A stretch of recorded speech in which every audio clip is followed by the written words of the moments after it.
क्या आपने कभी सोचा है कि इंसान का जीवन आखिर किस दिशा में चलना चाहिए? क्यों एक बच्चा मासूम होता है, एक जवान जिम्मेदारियों से दबा होता है, एक बुजुर्ग समाज से कट जाता है, और अंत में हम सब यह सवाल पूछते हैं, मैं यहाँ क्यों आया हूँ और मुझे कहाँ जाना है? मनुस्मृति इन सवालों का जवाब हजारों साल पहले दे चुकी है, एक दिव्य व्यवस्था के जरिए, जिसे कहा जाता है आश्रम व्यवस्था। यह केवल 4 चरण नहीं है, बल्कि यह है जीवन की पूरी रूपरेखा, लाइफ ब्लूप्रिंट, जो बताती है कि इंसान को बचपन से लेकर वृद्धावस्था तक हर कदम पर क्या करना चाहिए और किस ओर बढ़ना चाहिए। भाग 1, आश्रम व्यवस्था का परिचय।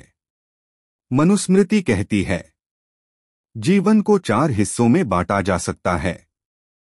1, ब्रह्मचर्य आश्रम, शिक्षा और आत्मसंयम का चरण।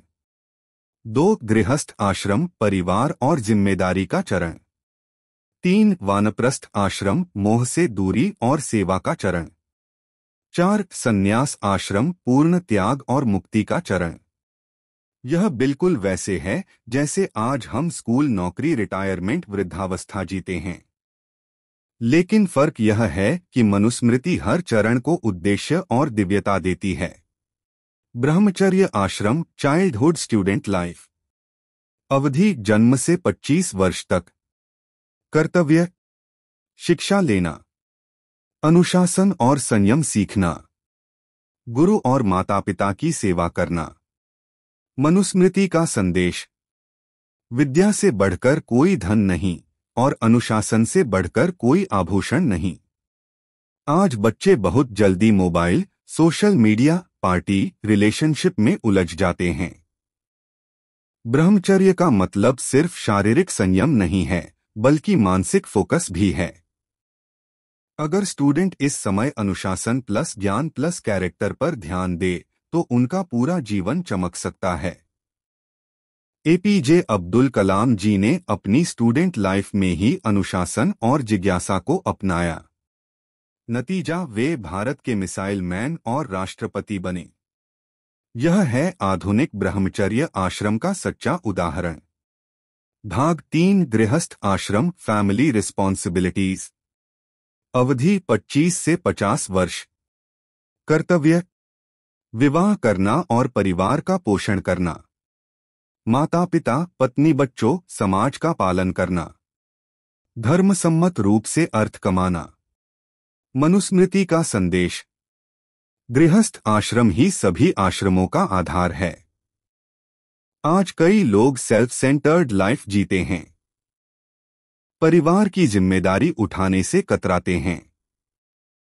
लेकिन अगर गृहस्थ मजबूत न हो तो समाज और संस्कृति कमजोर हो जाते हैं। अगर पिता नौकरी से थककर भी घर पर बच्चों को समय दें, तो बच्चे का भविष्य उज्जवल बनता है। अगर माँ घर परिवार संभालते हुए बच्चों को संस्कार सिखाए, तो आने वाली पीढ़ियां संस्कारी बनेंगी। यही कारण है कि गृहस्थ को मनुस्मृति ने सबसे बड़ा आश्रम कहा। वानप्रस्थ आश्रम, डिटैचमेंट सर्विस। अवधि 50 से 75 वर्ष। कर्तव्य, धीरे धीरे सांसारिक जिम्मेदारियों से मुक्त होना, आध्यात्मिकता, ध्यान और समाज सेवा की ओर बढ़ना। मनुस्मृति का संदेश, जो मनुष्य वानप्रस्थ अपनाता है, वही जीवन का गूढ़ अर्थ समझता है। आज जब लोग 50-60 की उम्र में रिटायर होते हैं, तो वे डिप्रेशन या अकेलापन महसूस करते हैं। लेकिन मनुस्मृति कहती है, यह समय है गिविंग बैक का। आप अपने अनुभव, ज्ञान और समय को समाज और अगली पीढ़ी को दें। गांधी जी ने अपने जीवन के अंतिम हिस्से में पूरा ध्यान समाज और देश की सेवा पर लगाया। आज भी कई लोग रिटायर होकर एनजीओ या आध्यात्मिक कार्यों में लगते हैं। यही आधुनिक वानप्रस्थ है। भाग 5, संन्यास आश्रम, रेनंसिएशन, लिबरेशन। अवधि 75 वर्ष के बाद। कर्तव्य, सांसारिक मोहमाया को छोड़कर केवल आत्मा और परमात्मा पर ध्यान केंद्रित करना, जीवन को मोक्ष की ओर मोड़ना। मनुस्मृति का संदेश। संन्यास ही जीवन की पूर्णता है, जहां आत्मा परमात्मा से मिलती है। कई लोग बुढ़ापे में भी धन, मकान, प्रॉपर्टी, नाम शोहरत के पीछे भागते हैं। नतीजा अंत में बेचैनी और दुख। लेकिन अगर वे इस समय आध्यात्मिक साधना और ईश्वर भक्ति को अपनाएं तो उन्हें आंतरिक शांति और सच्ची मुक्ति मिल सकती है। विवेकानंद के गुरु श्री रामकृष्ण परमहंस जी ने संन्यास के आदर्श पर जीकर पूरे संसार को प्रेरणा दी। बुढ़ापे में त्याग ही जीवन की सबसे बड़ी उपलब्धि बन सकता है। आश्रम व्यवस्था की आज के समय में जरूरत। आज लोग बिना दिशा के जीवन जी रहे हैं। बचपन में मोबाइल और गेम्स, जवानी में पैसा और भोग, बुढ़ापे में मोह और तनाव। मनुस्मृति कहती है, अगर जीवन को 4 चरणों में बांटकर हर स्टेज पर संतुलित जिया जाए तो न केवल इंसान खुश रहेगा बल्कि परिवार और समाज भी मजबूत होंगे। ब्रह्मचर्य अपनाओ, फोकस डिसिप्लिन पाओ। गृहस्थ निभाओ रिश्ते और समाज मजबूत बनाओ। वानप्रस्थ अपनाओ, समाज को ज्ञान लौटाओ। संन्यास अपनाओ, सच्ची शांति पाओ। जीवन केवल सांसारिक सुख पाने के लिए नहीं है, बल्कि आत्मा को ऊंचाई तक पहुंचाने के लिए है। आश्रम व्यवस्था हमें यही सिखाती है। हर उम्र का अपना धर्म है। अगर हम इस धर्म को समझें और निभाएं, तो जीवन स्वर्ग बन सकता है।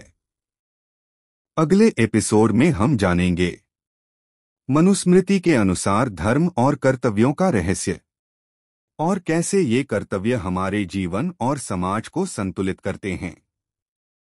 अगर आपको यह एपिसोड पसंद आया हो तो लाइक और शेयर करें।